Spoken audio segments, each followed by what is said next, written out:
Governor, thank you for being here and for everyone for being here, because today is quite historic. And Jordan and I were kind of joking that it makes us sound old, but we have been working at it a while, and it is a good idea to continue this process, and having days like this is something to celebrate.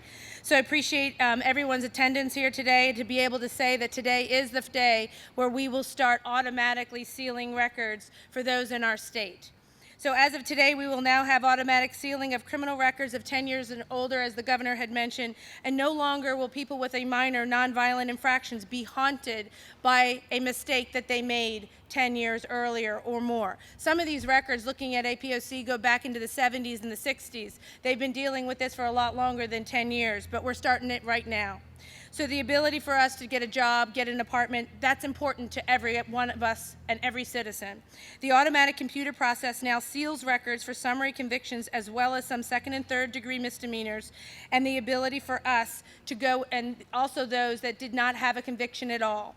So we talk about 30 million, that's a great number to have. What does that 30 million mean? That 30 million means that these are people who have compiled the sentence, they have complied with the sentences given, they have paid the fees and fines and restitution, and in talking to APOC, the breakdown is 23 million non-convictions, 17 million summaries, and 84,000 misdemeanors will compile these cases that over the next year, APOC will work each month. 2.5 million records will be worked on every single month, so that this time next year, those records will be sealed.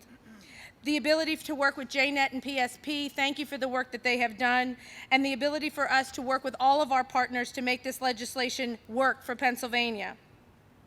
We are the ability and have the ability at this point in time to make former offenders good working citizens in our public and in our communities, and that's what we all want. It's good for Pennsylvania as a whole, all 67 counties, not one county, not a particular area, not a Republican district or a Democrat district. All of Pennsylvania will be helped by this. And I stand here with pride that Pennsylvania is leading the nation in a law like this. Other states watching what we do here in the Commonwealth. We can all be proud of that.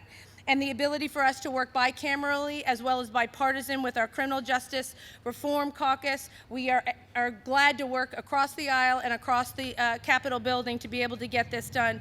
And we want to have Pennsylvania continue and lead the way for our citizens by removing the barriers for people who have worked hard, paid their dues, and deserve a second chance.